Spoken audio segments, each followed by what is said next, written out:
warahmatullahi wabarakatuh. Saya Kurniasi, pendamping sosial program Keluarga Harapan dari Kecamatan Pagelaran, Kabupaten Malang.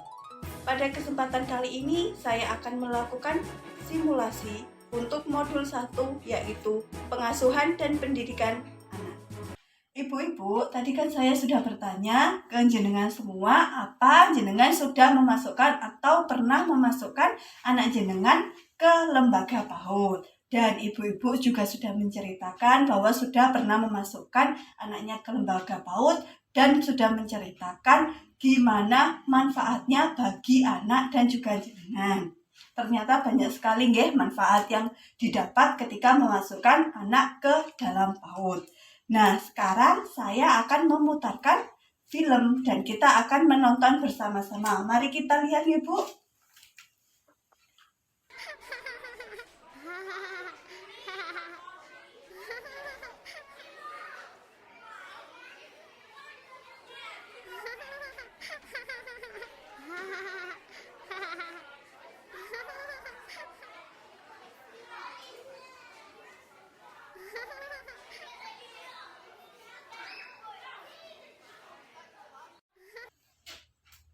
Nah, ibu-ibu, dari film yang kita tonton bersama-sama, saya mau tanya, kira-kira pesan apa yang bisa diambil dari film yang sudah kita tonton? Monggo Bu, siapa yang mau cerita, mau jawab?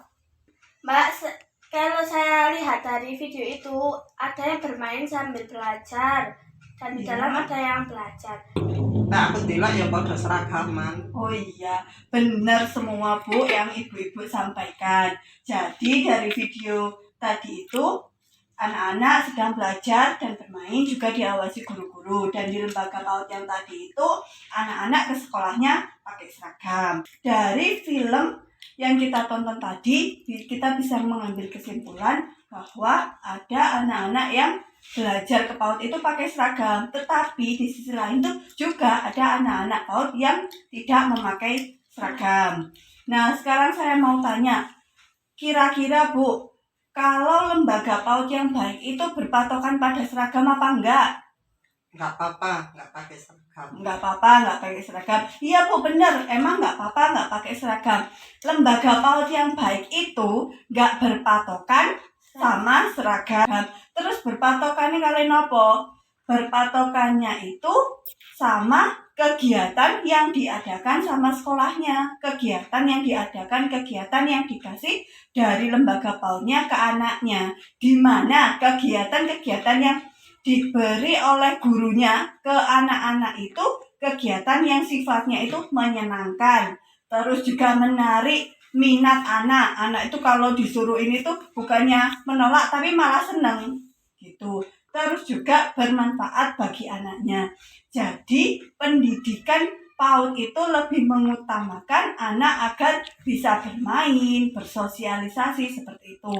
Nah, sekarang saya tanya, kira-kira kalau anak usianya sudah masuk, harusnya itu sudah masuk SD, tetapi mereka belum bisa berhitung, baca, tulis, kira-kira tetap dibiarkan di PAUD atau dimasukkan ke SD? Masukkan ke SD. Kenapa Bu kok dimasukkan ke SD? Nanti di SD kan lebih banyak gurunya, bisa disambi sama dilesi. Oh iya, benar Bu. Jadi ketika anak udah masuk usia SD, ya harus dimasukkan ke SD. Karena patokan di PAUD itu, anak keluar dari PAUD itu bukan karena sudah bisa baca, tulis, dan berhitung. Jadi ketika usianya sudah memasuki usia sekolah SD, ya dimasukkan ke SD. Selanjutnya saya mau jelasin lagi, mau narik kesimpulan dari pembelajaran kita kali ini. Jadi itu banyak banget ya Bu manfaat memasukkan anak di PAUD dan manfaat pendidikan anak usia dini. Manfaatnya bisa kita lihat di flipchart ini, di tulisan ini. Saya mau minta tolong dibantu Ibu, Bu Chelsea buat baca yang manfaat bagi anak. Ada apa aja? 1. Terbiasa menjalani rutinitas di sekolah. 2. Terbiasa mengikuti aturan. 3. Mendapatkan pembelajaran yang sesuai usia. 4. Lebih percaya diri. 5. Mampu beradaptasi dengan lingkungan baru. 6. Lebih siap belajar di sekolah dasar. Iya Bu, bagi anak itu banyak sekali Bu manfaatnya. Jadi anak itu ya Bu, sebelum kita masukkan ke SD, itu kalau sudah dimasukkan ke PAUD itu anak jadi terbiasa dengan kegiatan di sekolah. Jadi anak itu disiplin, sudah mau bangun pagi. Oh iya, ini jam segini waktunya sekolah. Itu nanti jadi terbiasa. Nah, misalnya kalau belum dimasukkan ke PAUD, terus langsung ke SD, anak kan kaget Bu. Terus kita bangunin, oh males Bu, sik. Nah, jadi itulah gunanya dimasukkan di PAUD biar terlatih. Terus juga terbiasa mengikuti aturan, karena kalau di sekolah PAUD kan juga ada aturannya, jam segini waktunya bermain, jam segini nanti waktunya istirahat, kayak gitu. Jam segini waktunya belajar, terus mendapatkan pembelajaran yang sesuai usianya. Di sini anak bisa belajar sambil bermain.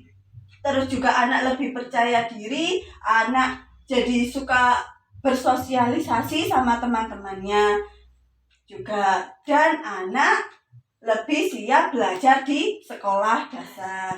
Nah, ternyata Bu, selain bagi anak, manfaatnya itu juga ada bagi orang tua. Nah, manfaat bagi orang tua apa aja? Ayo Bu Tasripa, monggo bantu baca. 1. Bertambah teman. 2. Berbagi pengalaman. 3. Memiliki waktu untuk melakukan kegiatan rumah tangga. 4. Bisa bekerja untuk mendapatkan tambahan uang. 5. Belajar cara mendidik anak dari guru. Iya Bu, benar. Jadi selain bermanfaat bagi anak, ternyata pendidikan PAUD itu juga bermanfaat bagi orang tuanya. Kenapa? Karena dengan memasukkan anak ke PAUD, sesama orang tua, anak-anak didik itu jadi nambah teman. Terus orang tua satu dengan orang tua yang lain itu bisa saling bercerita, bisa saling berbagi pengalaman, entah pengalaman mengasuh anak, entah pengalaman kenapa memasukkan anak di lembaga PAUD itu. Terus juga orang tua ketika memasukkan anaknya di PAUD jadi punya waktu untuk melakukan kegiatan rumah tangga. Jadi orang tua nganter anak ke PAUD, terus anak ditinggal agar belajar di PAUD, dan orang tua bisa memasak di rumah, pokoknya itu bisa melakukan pekerjaan rumah tangga.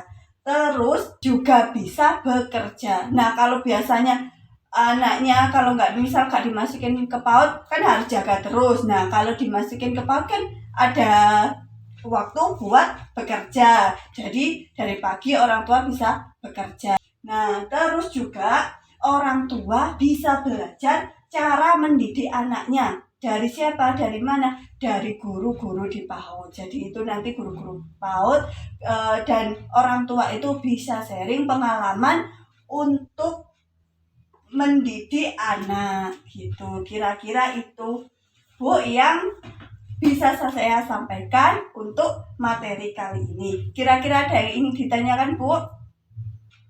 Nah, Ibu-ibu, sebelum saya mengakhiri pertemuan P2K2 kali ini, saya masih mau cek semangat Ibu-ibu. Jadi masih ingat Bu yel-yel pertemuan P2K2?